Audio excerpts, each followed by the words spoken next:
High everyone, welcome to Priyanka Tapabrata blogs. আশা করছি তোমরা সবাই খুব ভালো আছো। আজ হলো গণেশ চতুর্থী। গণেশ চতুর্থীর অনেক শুভেচ্ছা ও ভালোবাসা জানিয়ে আজকের ব্লগটা শুরু করলাম। এখন বাজে সন্ধে 6টা। আজকে ব্লগটা সন্ধেবেলা থেকে শুরু করছি। আর দেখো, মা মেয়ে রেডি হয়ে গেছে। এখন দুজন মিলে যাবো একটু মেলা ঘুরতে। মানে গণেশ পুজোর মেলা বসেছে আমাদের বাজারের ওখানে, অটো স্ট্যান্ডের কাছে, সেখানেই যাব। আর এই মেলায় নিয়ে যাওয়ার মেন উদ্যোক্তা হলো তপ। ও আর কি ওখান থেকে ওর মাকে নিয়ে আসছে, আর আমরা এখান থেকে যাব। আমাদের দুটো বাড়ির মাঝখানেই আর কি মেলা, তাই তো মা? তো দুজনে আমরা দুদিক থেকে যাচ্ছি, আমি এই দিক থেকে যাচ্ছি আর ওখান থেকে ওরা দুজন আসবে, এসে আমরা মিডিলে আর কি মিলিত হব মেলা। ওই আর কি জোর করে নিয়ে যাচ্ছে, 2-3 দিন ধরেই বলে যাচ্ছে যে গণেশ পুজোর মেলা বসেছে, তোমাদের কিন্তু নিয়ে যাবো মেনলি মাকে আর কি বলে যাচ্ছে নিয়ে যাবো। মা আর কি ওর বলাতেই যাচ্ছে, নাহলে দেখো তো মা খুব একটা বেরায় না, ওই পা ব্যথা করে, আর মা বেরায় না। তো আজকে ওর বলাতেই আর কি মা যাচ্ছে। আর আমাদের ক্লাবেও তো পুজো হচ্ছে, এই রাস্তার সামনেই বেরালেই পুজো হচ্ছে। এতক্ষণ তো গান বাজনা বাজছিল, এইসবে আর কি বলবো। আজকে কত ঠাকুর দেখবো এবার শুরু করছি না। জোর করে বললে চলো মেলা বসেছে, একটু ঘুরেই আসি, কি আছে, ঘুরতে তো ভালোই লাগে। আমি কত মাস কমাস পরে যে বেরোচ্ছি, মা অনেকদিন পর ঘর থেকে বেরোচ্ছে। 2 মাস পর মনে হয় বেরো।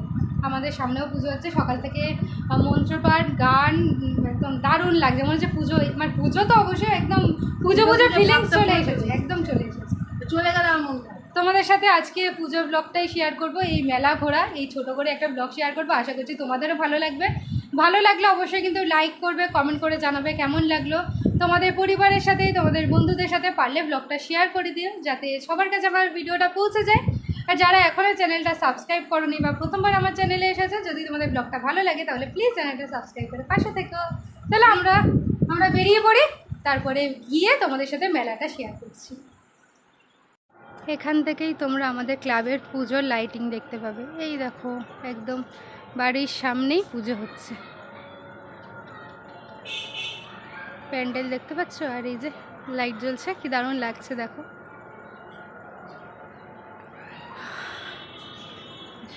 মা আসছে।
গরমে অবস্থা খারাপ হয়ে গেছে, সবাই ভিজে গেছি আমরা এত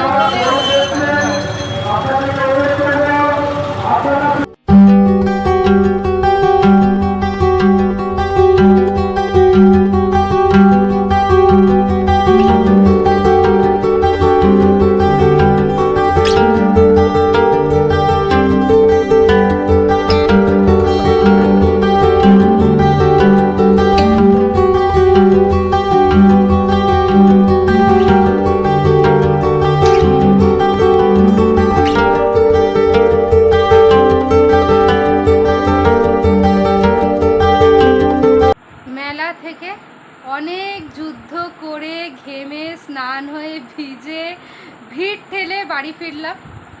এত ভিড় হবে মানে সত্যি বলছি জানতাম না, মানে গণেশ ঠাকুরের পুজো হচ্ছে না দুর্গা পুজো হচ্ছে বোঝার দায়, মনে হচ্ছে একদম দুর্গা পুজোর মতোই ভিড় হয়েছে গণেশ পুজোতে।